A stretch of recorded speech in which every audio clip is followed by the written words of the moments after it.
Hello everyone, welcome to my channel. I hope everyone is having a wonderful day. Before we begin, please hit the subscribe button and give this video a thumbs up. The tension in the Cliff house had been growing for days, like a storm brewing on the Pacific horizon. Steffi Forrester walked through the living room, her high shoes tapping forcefully on the gleaming flooring. Sunlight flooded through the large windows, producing long shadows that appeared to reflect the fissures in her family. Her mother, Taylor Hayes, reclined on the cream-colored sofa, fussing with the hem of her fine blouse and avoiding Steffi's piercing gaze. It had begun innocently enough, or so Taylor kept telling herself. A late-night talk with Deacon Sharp provided a moment of vulnerability after everything she'd gone through, including health worries and an endless cycle of love and grief with Ridge Forrester. But nothing in Los Angeles stays innocent for long, especially when it comes to Deacon, the guy whose name sent shockwaves through the Forrester and Spencer families. And now, with Sheila Carter hovering like a shark sensing blood in the water, the secret was about to burst. Steffi stopped pacing and turned to face her mother, her cheeks flushed with disbelief and increasing fury. "Mom, tell me it's not true. Tell me you didn't let him into this house, into my house, while my children were sleeping upstairs." Her voice was low and controlled at first, but the edge grew sharper with each word. Taylor looked up, her countenance a mix of remorse and defiance.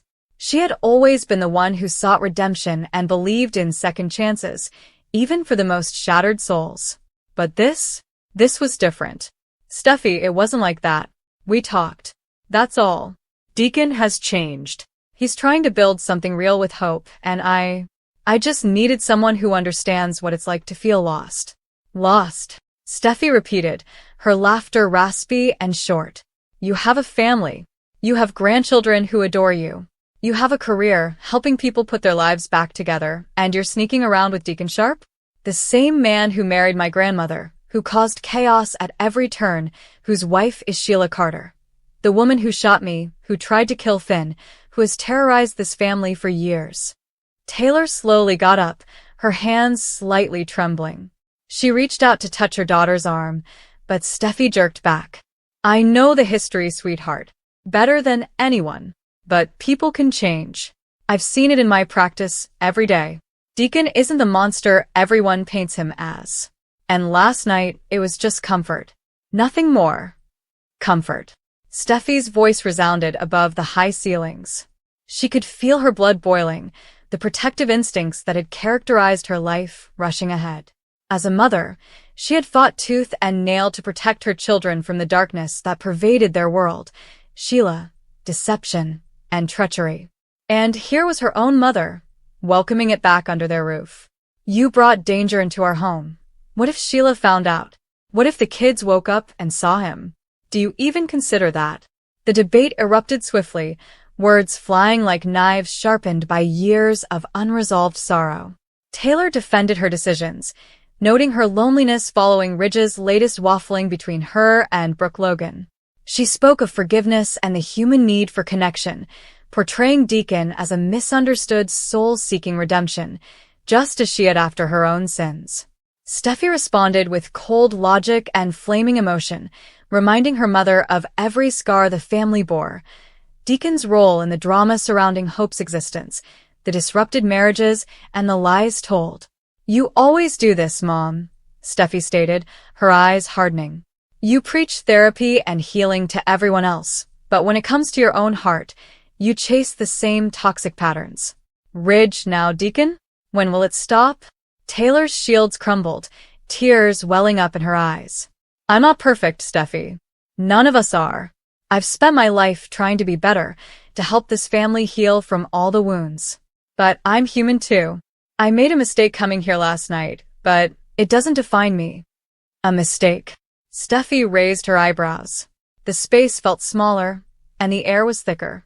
Her thoughts raced with memories of her parents' on-again, off-again romance tearing everyone apart, witnessing Taylor's fragility exploited repeatedly, and fearing for her own marriage to Finn in the face of continual threats. She could not let this go. Not this time. Not when it meant jeopardizing everything she had constructed for her children, Kelly and Hayes, and the fragile serenity in their lives. What followed next was a haze of intense feeling. Steffi's hand moved before her brain could properly register it. The harsh sound of the slap reverberated throughout the Cliff house like a thunderstorm.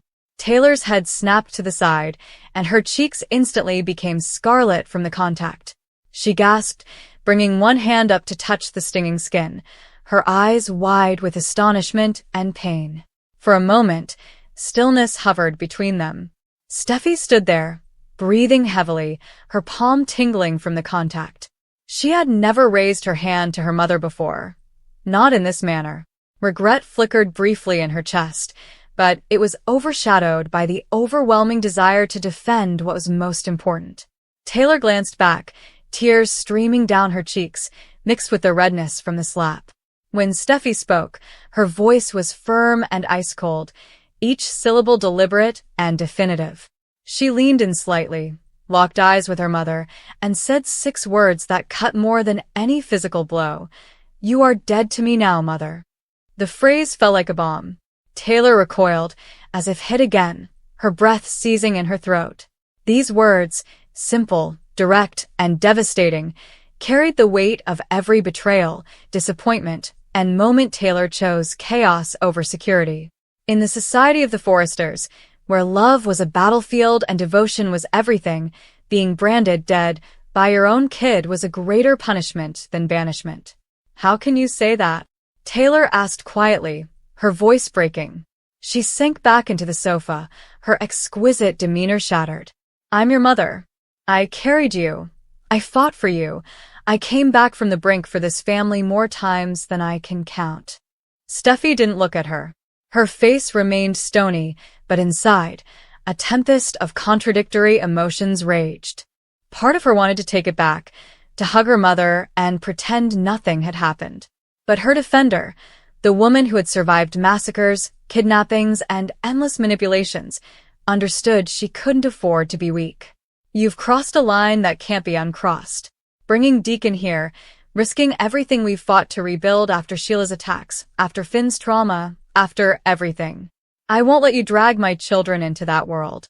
If you can't choose us, really choose us, then you're not part of this family anymore." Taylor was shaking her head in desperation. "Steffi, please." It was one night, a conversation that got out of hand. "I swear to you, nothing physical happened. I would never hurt Kelly or Hayes. You know that." "Do I?" Steffi shot back, her arms crossed hard over her chest. She started pacing again, and the energy in the room crackled. "I used to think I knew you, the strong, compassionate doctor who always put others first. But lately, all I see is someone chasing the same highs and lows that destroyed your marriage to Dad a dozen times. Brooke warned us, Ridge warned us, and I defended you every single time. No more. The kids come first. My marriage comes first. This house is a sanctuary, not a revolving door for ex-cons and their psychotic wives." The thought of Sheila made everyone around them shiver. She had recently awoken from a nightmare about Sheila standing over her bed with a knife, which she couldn't tell if it was a hallucination or a real threat. That experience had left her frightened and questioning her own decisions. Yet here she was, confessing to Steffi about Deacon, hoping for an understanding that was clearly not forthcoming. "You don't understand the loneliness," Taylor whispered softly, brushing away her tears. "After all the years of fighting for Ridge, watching him go back to Brooke again and again, I felt invisible. Deacon listened. He didn't judge. For one evening, I felt seen." Steffi halted her motions and spun around. "Seen? By Deacon Sharp? The man who faked his death, who ran an underground fight club, who has blood on his hands in more ways than one. Mom, wake up. Sheila is out there right now, probably piecing together that pizza box or whatever clue she stumbled on. If she connects you to Deacon in any romantic way, she'll come for you, and by extension for all of us. I can't live like that. I won't." The discussion went on, hours seeming to pass with a tense atmosphere. Taylor described her side in careful detail, the late hour, the shared stories of regret, the benign touch of hands that lingered too long, and the kiss that almost happened but did not. She reiterated her intention, to find closure and move forward without the baggage of the past. But Steffi only saw the risk, the possibility of another cycle of disaster. "You slapped me," Taylor finally murmured, her voice becoming more steady as the first shock subsided. "Your own mother. Is that the example you want to set for your children?" Steffi asked, unapologetic. "I did what I had to do to get through to you. Words weren't enough anymore. You've ignored every warning. Finn and I have built a life here despite all the odds, Sheila trying to kill us, the constant interference. I thought you were on our side. But choosing Deacon means choosing the side that destroys us." Outside, the waves crashed against the cliffs below, a constant reminder of the unforgiving nature of their world. Inside, the emotional debris piled up higher. Taylor got up again, her cheeks still faintly marred by the slap. "I love you, Steffi. More than anything. If stepping away is what you need right now, I'll do it. But don't say I'm dead to you. Families heal. We always have." Steffi shook her head, her 6 surprising words still hanging in the air like an unbreakable pledge. "Not this time. Not until you prove you've changed for real. No more secret meetings, no more excuses. Cut Deacon out completely, or don't come back." The two women stood facing each other, mother and daughter separated by a chasm widened by years of soap opera entanglements, love triangles, near-death experiences, corporate battles at Forrester Creations, and Brooke Logan's ever-present shadow. Steffi considered her father, Ridge, and how he could react to this unexpected revelation. He had a convoluted past with Taylor, but even he had limits when it came to defending the next generation. Taylor grabbed her belongings as the afternoon light began to shift, sending golden hues throughout the room. Her moves were slow and deliberate, as if every step away from her daughter cost her physically. "I'll give you space. Tell the kids I love them. And Steffi, I'm sorry. For everything." Steffi watched her leave, the front door closing with a faint click that seemed louder than the slap. Now alone, she slumped onto the sofa, hands covering her face. The regret was there, nibbling at the boundaries of her determination. Taylor had been her support through numerous crises, including cancer diagnoses, marital problems, and the delivery of her children. Steffi, however, has changed since becoming a mother. It had transformed her into someone who would burn bridges to keep her family safe. Hours later, when dusk set, Finn returned home from the hospital, recognizing instantly that something was amiss. Steffi described the argument in quiet tones, omitting nothing, not the confession, the slap, or the 6 words that had destroyed the link so brutally. Finn listened, his arm wrapped around her, providing the steadfast support that had become her anchor. "She's your mom," he whispered softly. "This won't last forever." Steffi leaned toward him, tired but unwavering. "It has to be until she makes the right decision. I can't risk losing us again." Meanwhile, word of the schism spread throughout Los Angeles's interwoven elite circles. Brooke Logan, always the rival but strangely tied, would hear murmurs and feel a mix of relief and concern. Ridge would always be torn between the two women who had defined his heart. What about Sheila Carter? If she discovered the whole depth of Taylor's infidelity with her husband, the implications could be disastrous. Days faded into a nervous, new normal. Steffi pushed herself into work at Forrester Creations, designing with tenacity while keeping a tight eye on her kids. Taylor, who was sleeping at a neighboring hotel, thought extensively about her decisions. The smack served as a wake-up call, and the words acted as a mirror, pushing her to confront her tendencies. She contacted previous coworkers to gain perspective, wondering if her desire for connection had blinded her to the devastation it had caused. Nonetheless, the pull of the heart was great. Late one night, Taylor found herself staring at her phone, Deacon's number flashing on the screen. One communication, one explanation, might either close the gap or extend it indefinitely. She hesitated, remembering Steffi's angry expression, the sting on her cheek, and the finality of those 6 words. Back at the Cliff House, Steffi tucked Kelly and Hayes into bed, caressing their foreheads and promising protection. "Grandma loves you," she whispered quietly, although the words were bittersweet. But mommy has to protect you first. The family drama wasn't ended. Secrets resurfaced on the bold and the beautiful, alliances moved like sand, and love and loyalty frequently clashed spectacularly. Steffi's stand had put a line in the sand, but it was unclear whether Taylor would respect it or whether external forces, such as Sheila's fury, would compel a reckoning. As the weeks passed, minor changes occurred. Taylor began attending support groups, not as a therapist, but as someone looking to recover herself. She ignored Deacon's calls, preferring to patch wounds with Hope, who was caught up in her own emotional whirlwind. Steffi, meantime, confided in her former and co-parent, Liam Spencer, who provided his usual blend of charm and insight. You've always been the fighter, Steph, but sometimes the most difficult battles are those within the family. Their chats lasted late into the night, examining the slap and the comments that followed. Liam reminded her of Taylor's positive moments when she had saved lives, advised them through crises, and stood by them during Sheila's reign of terror. Steffi recognized it all but remained firm. 6 words, Liam. That's what it took to make her hear me. If she comes back, it has to be different.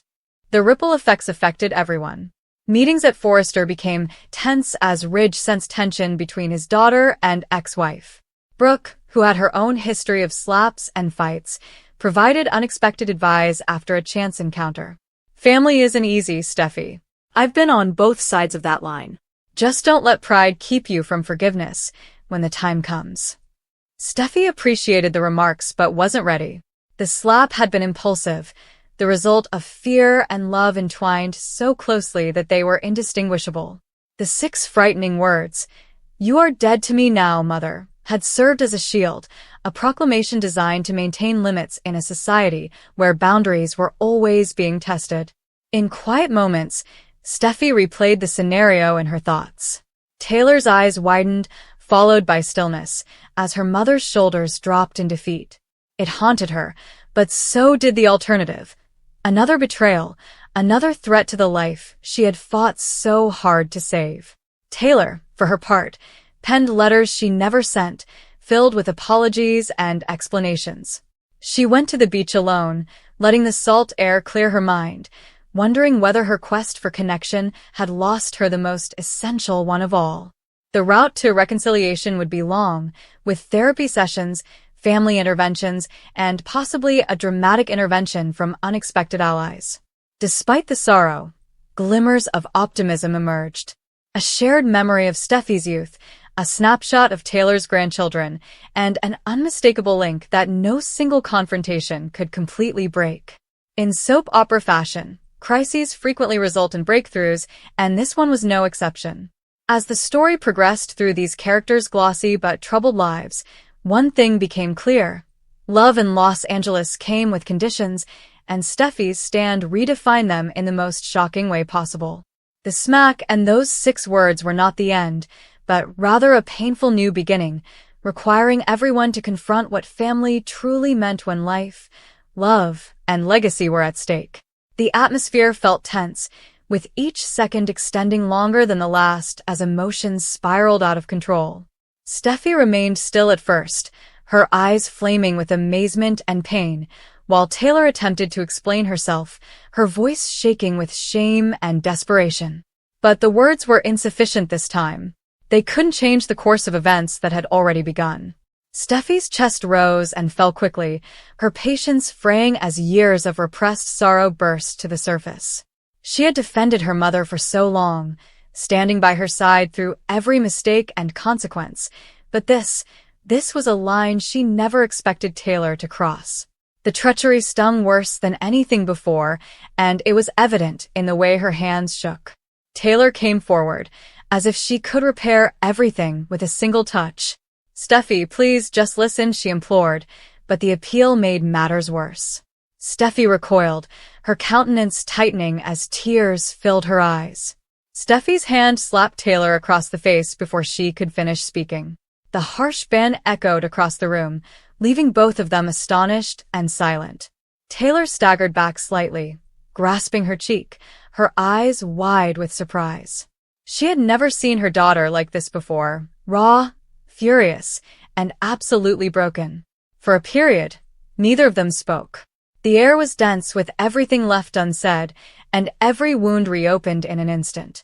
STEPHY'S voice finally burst through the silence, icy and piercing, each word filled with pain that had accumulated for far too long. Taylor's face fell as those words stung harder than the slap. I trusted you, and you destroyed everything. The gravity of her actions overwhelmed her, rendering her mute and unable to defend herself. Steffi wiped away a tear, but her resolve was unwavering. This wasn't just rage. It was the end of something far bigger. As Steffi turned and walked away, Taylor stood there, alone with the repercussions of her actions, the divide between them bigger than ever before. And as the door closed behind Steffi, one question lingered in the air. Can their bond ever be mended, or has this moment fractured it for good?